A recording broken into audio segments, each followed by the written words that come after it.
Good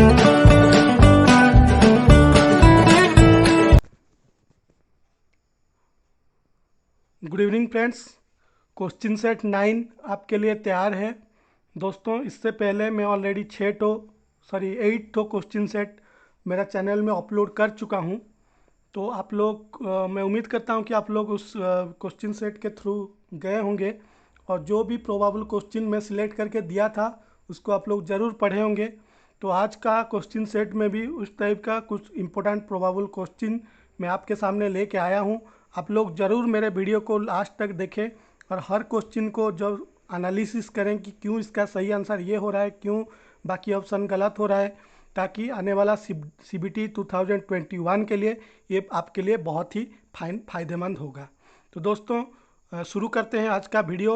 और उससे पहले मैं फिर दोबारा रिक्वेस्ट करना चाहूँगा कि मेरे चैनल को जो सब्सक्राइब नहीं किए हैं अभी तक ज़रूर सब्सक्राइब करें, बेल आइकन को दबाएं और आपका वैल्यूएबल कमेंट बॉक्स के माध्यम से मेरे पास ज़रूर पहुंचाइए, ताकि आपका कमेंट के हिसाब से मैं आने वाला रोड मैप तैयार करूंगा कि किस रिलेटेड सब्जेक्ट के ऊपर मेरे को क्वेश्चन बनाना है। तो first question, regulations are made under section 57 shall be laid before each house of parliament while it is in session for a total period of dash। Option क्या है? 3 months, 2 months, 20 days, 30 days, non of these. दोस्तों, जैसे हम लोग जानते हैं कि central government empowered है रेगुलेशन बनाने के लिए सेक्शन 57 के हिसाब से, और रूल बनाने के लिए एम्पावर्ड है सेंट्रल गवर्नमेंट सेक्शन 58 के हिसाब से, 61 के हिसाब से बायले है। तो ये सब बनने के बाद ये पहले पार्लियामेंट में अप्रूव होगा, तब इसके बाद जाके वो रूल रेगुलेशन या बायलॉ में कन्वर्ट हो सकता है। और जो पार्लियामेंट में अप्रूव होगा इसके लिए दोनों house, upper house lower house दोनों एग्री होंगे, तब जाके ये रूल रेगुलेशन बन जाता है। तो ये क्वेश्चन क्या पूछ रहा है कि पार्लियामेंट में जो हम उसको पेश करेंगे अप्रूवल के लिए, तो वो कितना दिन के लिए सेशन में रहना चाहिए। तो 3 month, 2 month, 20 days, 30 days, non of these. इसमें से जो सही आंसर है, ये जो क्वेश्चन है सेक्शन 61A के हिसाब से क्वेश्चन है, इसका सही आंसर है 30 डेज, 30 दिन तक वो होना चाहिए। तो 61 के हिसाब से ये जो क्वेश्चन बनाया गया है। तो नेक्स्ट क्वेश्चन की तरफ बढ़ते हैं। आज का क्वेश्चन सेट का, ordinarily employed means dash, persons employed in a capacity other than supervising capacity. मतलब जो आदमी सुपरवाइजिंग कैपेसिटी के अलावा दूसरा जो आदमी काम करते हैं माइंस में, वो लोग एम्प्लॉयड ऑन कैजुअल और टेम्पररी बेसिस, जो लोग कैजुअल या टेम्पररी बेसिस में काम करते हैं वो लोग।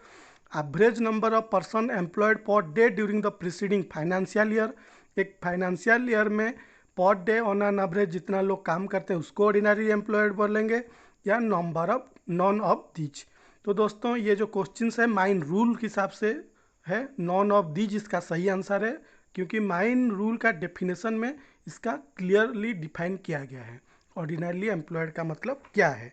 तो क्या बोलता है माइन रूल का डेफिनेशन कि ordinarily employed to with reference to any mine means average number of persons employed per day in the mine और part of the mine during the preceding calendar year.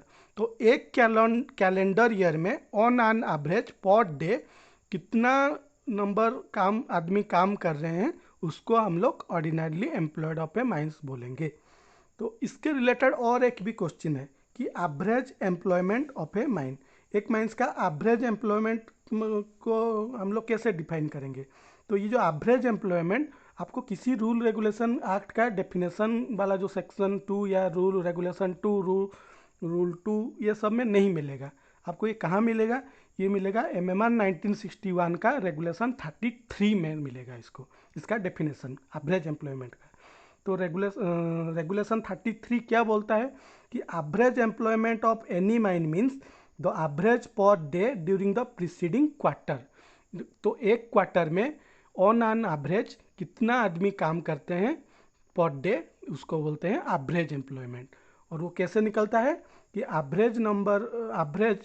Total man days divided by total working days during this quarter. तो quarter के हिसाब से हम लोग देखेंगे तो average employment मिलता है एक माइंस का, और कैलेंडर के हिसाब से ऑर्डिनरीली एम्प्लॉयड मिलता है। Notice of intentional flooding shall be given to dash 14 days prior to the flooding. तो ये क्या बोल रहा है कि हम लोग अगर इंटेंशनल फ्लोडिंग करना चाहते हैं एक माइंस में, तो 14 दिन पहले किसको नोटिस भेजेंगे। ऑप्शन क्या है, CIM and DM, RIM only, CIM and management of neighbourhood mines, all of this, only B and C। तो दोस्तों ये जो क्वेश्चन है ये रेगुलेशन 129 के हिसाब से क्वेश्चन है, रेगुलेशन 129 ऑफ MMR 1961। तो रेगुलेशन 129 में क्या है, intentional flooding.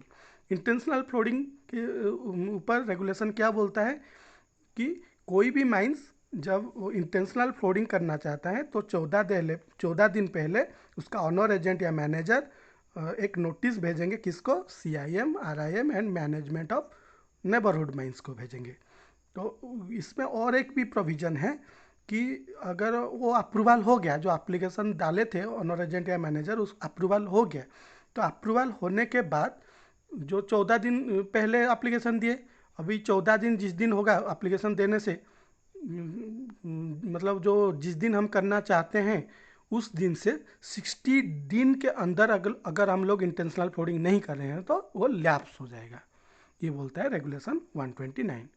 A welder shall undergo vocational training for a period of dash. A welder जो वोकेशनल ट्रेनिंग के लिए जाता है तो वो कितने दिन के लिए जाता है, 16 दिन, 26 दिन, 12 दिन, 18 दिन, 24 दिन। तो दोस्तों जैसे मैं पहले भी बता चुका हूँ कि कोई भी आदमी जब वोकेशनल ट्रेनिंग के लिए जाता है तो उसके लिए एक शेड्यूल बनता है फॉर्म 3 में। तो शेड्यूल जो बनता है उसको 3 पार्ट रहता है उसका, एक तो है थियोरिटिकल ट्रेनिंग, फिर ऑन द जॉब ट्रेनिंग, और एक होता है फीडबैक सेशन। तो एक वेल्डर जब वोकेशनल ट्रेनिंग के लिए जाता है वो जाता है 5 दिन के लिए थियोरिटिकल ट्रेनिंग, 16 दिन के लिए ऑन द जॉब ट्रेनिंग, 3 दिन के लिए फीडबैक सेशन। तो कुल मिला के कितना हो गया, 5 + 16 21 + 3 24, 24 दिन के लिए एक वेल्डर जाएगा वोकेशनल ट्रेनिंग के लिए, तो इन टोटल में। तो इसका सही आंसर क्या होगा, 24, कहते हैं 24, 5 + 16 + 3। Manager and the worker should jointly determine standards is a principle of which type of management. किस टाइप का मैनेजमेंट में मैनेजर और वर्कर जॉइंटली डिटरमाइन करते हैं स्टैंडर्ड को, scientific management, behavioural management, process management, quantitative management. तो दोस्तों ये साइंटिफिक मैनेजमेंट का प्रिंसिपल है, साइंटिफिक मैनेजमेंट यही प्रिंसिपल्स में काम करता है कि इकट्ठा करेंगे। तो सही आंसर होगा साइंटिफिक मैनेजमेंट, जो कि ऑप्शन ए में है। ओके, तो नेक्स्ट क्वेश्चन की तरफ बढ़ते। ये तो जानते हैं आप, ये मैनेजमेंट माइंड मैनेजमेंट का क्वेश्चन था, और इसको हम लोग डिटेल एक वीडियो में भी मैं इसको डिस्क्राइब किया हूँ कि किस मैनेजमेंट का प्रिंसिपल क्या है। उस वीडियो को भी आप लोग ज़रूर देखें ताकि जो पार्ट 1 अभी तक रिलीज हुआ है तो आपको फंडामेंटल क्लियर हो जाएगा। What is the meaning of sundry precaution. Sundry precaution का मीनिंग आप लोग क्या समझते हैं, उसका मतलब क्या है सनड्राई प्रिकॉशन का। Slurry explosive are to be keep away from sunlight, general precaution for proper storage of explosive in magazine, general precautions like keeping away electrical apparatus from dust, moisture etcetera, none of these. दोस्तों generally इसको पढ़ने से अगर नहीं जानते हैं तो दूसरा लगता है, लेकिन इसका सही आंसर है ऑप्शन सी। ये CA रिलेटेड क्वेश्चन है, central electricity act relation question है। और इलेक्ट्रिकल अपरेटस को डस्ट, मॉइस्चर इस सब से बचाने के लिए जो प्रिकॉशन लेते हैं उसको बोलते हैं sundry precaution. Against an order made by regional inspector an appeal में lie within dash of receipt of the order by the appellant. क्या बोल रहा है कि रीजनल इंस्पेक्टर कोई भी ऑर्डर एक इशू किए हैं तो उनका ऑर्डर के अगेंस्ट में अगर हम लोग अपील करना चाहेंगे तो कितना दिन के अंदर करना पड़ेगा। तो दोस्तों ये जो क्वेश्चन है ये रेगुलेशन 194 का रिलेटेड क्वेश्चन है, अपील्स टू चीफ इंस्पेक्टर। ये जो अपील करेंगे हम लोग किसको करेंगे, CIM को करेंगे, चीफ इंस्पेक्टर ऑफ माइंस को ये अपील करेंगे रीजनल इंस्पेक्टर का ऑर्डर का अगेंस्ट में। और कितना दिन के अंदर करेंगे, 15 दिन के अंदर करेंगे। अगर उनका ऑर्डर को हम लोग लग रहा है कि हमको जस्टिफाइड नहीं है, हम अपील करना चाहते हैं उनका ऑर्डर का अगेंस्ट में, तो हम लोग को 15 दिन के अंदर करना पड़ेगा अपील। और किसको करेंगे, चीफ इंस्पेक्टर ऑफ माइंस को, CIM को करेंगे, जो कि रेगुलेशन 194 में क्लियरली मेंशन्ड है। Which of the following statement is incorrect regarding shelter. Shelter के रिलेटेड कौन सा स्टेटमेंट गलत है? First, shelter shall have a floor area of less than 14 square metre, 14 square metre. In case flat roof height is less than 2.5 metre. Standard of shelter should be accordance with rule 62। Only B and C, all of this. दोस्तों ये जो जितना भी option दिया गया है सभी गलत है। अगर आप लोग ठीक से गौर कर पाए होंगे तो इसका आंसर होगा ऑल ऑफ दीज। क्यों गलत है? कि shelter shall have a floor area of less than 14 square metre. No, not less than 14। 14 square metre से कम होगा ही नहीं, इससे ज़्यादा हो सकता है लेकिन कम नहीं होगा। In case of flat roof height is less than 2.5 metre. No, less than 2.5 नहीं, मिनिमम 2.5 हमको मेंटेन करना है। Standard of shelter should be in accordance with rule 62 ना। रूल 62 में ये स्टैंडर्ड ऑफ शेल्टर नहीं है, रूल 62 में प्रोविजन ऑफ शेल्टर है, लेकिन स्टैंडर्ड ऑफ शेल्टर रूल 63 में है। रूल 63 में उसका स्टैंडर्ड डिस्क्राइब किया गया है कि एक शेल्टर अगर बना रहे हैं तो उसका स्टैंडर्ड क्या होना चाहिए, इसीलिए इसका सही आंसर ऑल ऑफ दी, सभी गलत है। आज पर mine rule overtime wage register shall be maintain in dash form. Mine rule के हिसाब से जो हम लोग ओवर टाइम रजिस्टर मेंटेन करते हैं, ओवर टाइम वेज रजिस्टर कौन सा फॉर्म में करेंगे? Form A, form P, form I, form B. दोस्तों माइन रूल में फॉर्म ए से लेकर फॉर्म यू तक पहले फॉर्म था, जैसे हम लोग जानते हैं। आप अगर पुराना किताब को फॉलो कर रहे हैं तो उसमें भी वही होगा, क्योंकि वो तो पहले से लिखा गया है। लेकिन 2017 में जो नया सर्कुलर आया था तो उस सर्कुलर में कुछ फॉर्म चेंज हो गए हैं। तो अभी हमको एग्जाम के लिए जो प्रिपेयर हुए हैं तो जो रिवाइज्ड फॉर्म है उसको याद रखना पड़ेगा। तो उसको मैं थोड़ा समराइज कर दे रहा हूँ।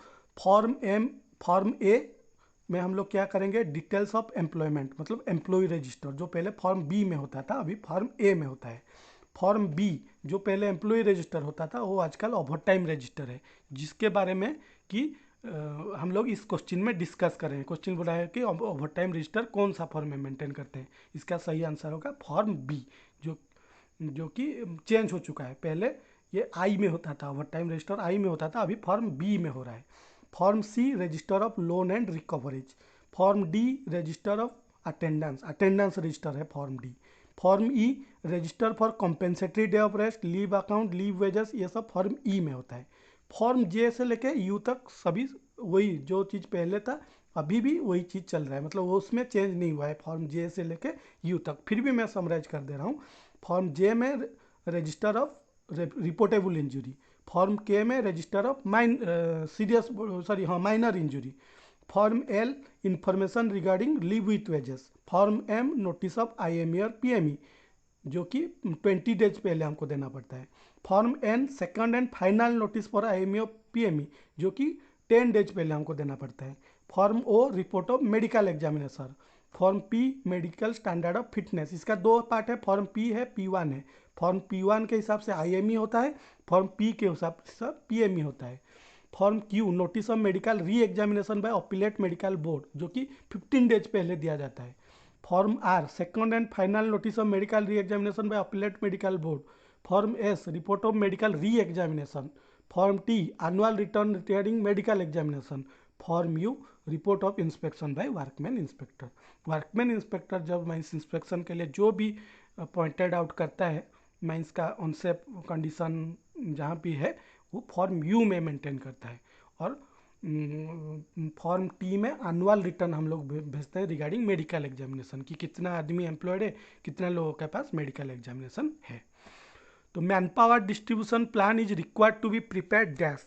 जो हम लोग मैन पावर डिस्ट्रीब्यूशन प्लान बनाते हैं वो कब बनाने का प्रोविजन है? ऑप्शन क्या है? On the last day of every month, during the last week of every month, on the first day of every month, during first week of every month. दोस्तों इसका जो सही आंसर है ये रेगुलेशन 184 में क्लियरली मेंशन्ड है कि man power distribution plan कब बनाना चाहिए, और आंसर है option D, during first week of every month. हर महीना का फर्स्ट वीक में ये बनता है man power distribution plan. What do you mean by SOMA? SOMA का फुल फॉर्म क्या है? Statutory orders for managing accident, survey of major accident, standing order for mine accident, survey of mine accident. तो दोस्तों survey of mine accident is the right answer, जो कि option D में है। सोमा का फुल फॉर्म है सर्वे ऑफ माइन एक्सीडेंट। तो सर्वे of mine accident हम कब करेंगे, जब हमको एक्सीडेंट प्रोन माइंस है कि नहीं एक माइंस, अगर हमको वो देखना है तब हम सर्वे करेंगे। और इसके लिए क्या है, सीवियरिटी इंडेक्स हम लोग पहले निकालते हैं। और इस सीवियरिटी इंडेक्स रिलेटेड एक क्वेश्चन और दूसरा क्वेश्चन सेट में था जिसको मैं डिस्क्राइब कर चुका हूँ दूसरा वीडियो में। आप लोग वो वीडियो को ज़रूर देखें ताकि आपका जो फंडामेंटल क्लियर हो जाएगा सीवियरिटी इंडेक्स कैसे निकालते हैं, वो वीडियो देखने के बाद। Okay, dash deals with guiding and instructing people to do the work in the right manner.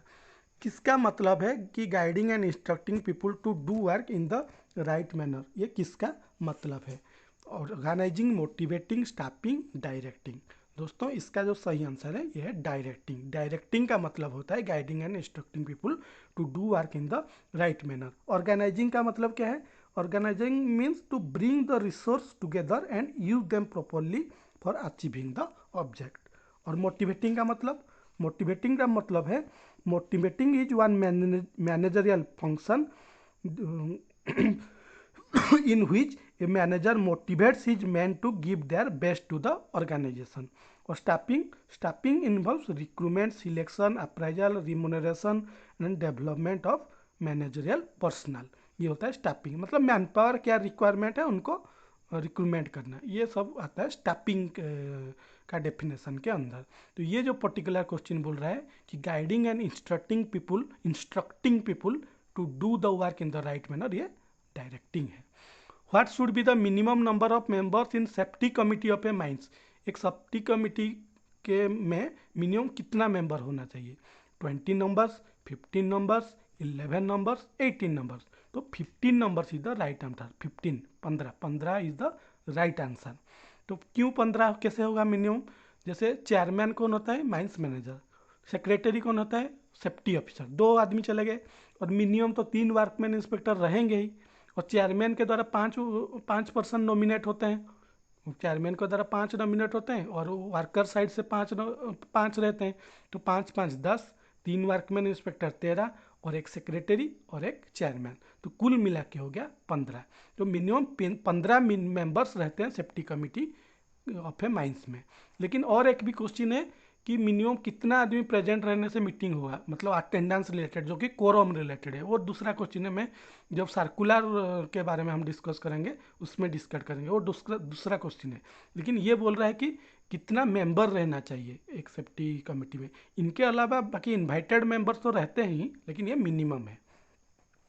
All surface structures and supports within a horizontal distance of dash meter from all entrances to mine shall be incombustible material.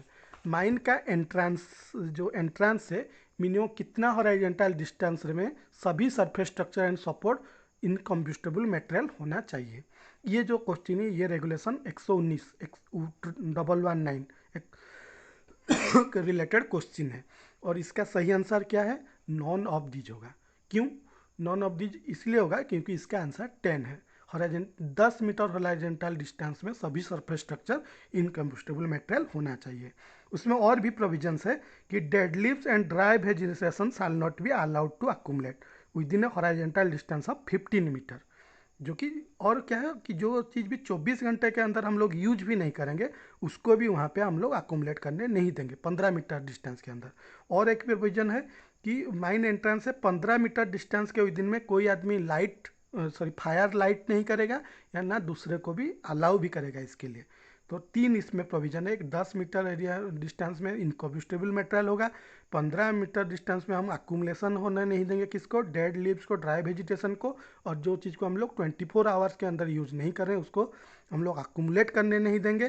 तीसरा provision है कि mine entrance से 15 metre distance के within में कोई भी आदमी fire light नहीं करेगा और दूसरे को भी अलाउ नहीं करेगा इस काम करने के लिए। तो ये इसका सही आंसर है। In a mine plan faults planes are shown in which colour. Mine plan में फॉल्स प्लेन्स कौन सा कलर में दिखाया जाता है, रेड, ग्रीन, ब्लैक, ब्राउन। दोस्तों ये जो क्वेश्चन है ये सेकंड शेड्यूल ऑफ एमएमआर में दिया गया है कि इसका सही आंसर है ग्रीन कलर में। फॉल्ट प्लेन को हम लोग ग्रीन कलर में दिखाएंगे। और दूसरा भी बहुत सारे ऐसे चीज़ है जिसको किस कलर में दिखाना है, इसके रिलेटेड सभी चीज़ें आपको सेकेंड शेड्यूल में मिल जाएगा MMR 1961 का। तो इसको ज़रूर आप लोग तैयारी करके जाइए, क्योंकि जैसे डाइक ब्राउन कलर में, बेंचमार्क ब्लैक कलर में, इस टाइप का क्वेश्चन आ सकता है एग्जाम में, जो कि सेकंड शेड्यूल में आपको एक्सक्लूसिवली डिस्क्राइब किया गया है। Every person employed above ground who has completed his calendar year service will be eligible for getting annual leave with wages. Calendar year service means dash. एक आदमी का अगर कैलेंडर ईयर सर्विस कंप्लीट कर लेता है तो वो एलिजिबल हो जाता है एनुअल लीव विथ वेजेस के लिए। तो कैलेंडर ईयर सर्विस का मतलब क्या है? Minimum 240 days of attendance for above ground person के लिए मैं बोल रहा हूँ। अंडरग्राउंड के लिए कितना? 190 अटेंडेंस। 190 मिनिमम अटेंडेंस होना चाहिए अंडरग्राउंड के लिए, 240 अटेंडेंस होना चाहिए ओपन कास्ट के लिए, एबव ग्राउंड के लिए। तो दोस्तों ये क्वेश्चन है एनुअल लीव विथ वेजेस, जो कि किस में है? सेक्शन 52 में, उसी रिलेटेड क्वेश्चन है।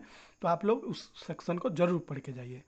ए person shall not be allowed to do work if he has already work in another mines within the preceding dash. एक आदमी दूसरा माइंस में ऑलरेडी काम कर चुका है, कितना घंटा के अंदर, तो हम हमारे माइंस में उसको अलाउ नहीं करेंगे काम करने के लिए।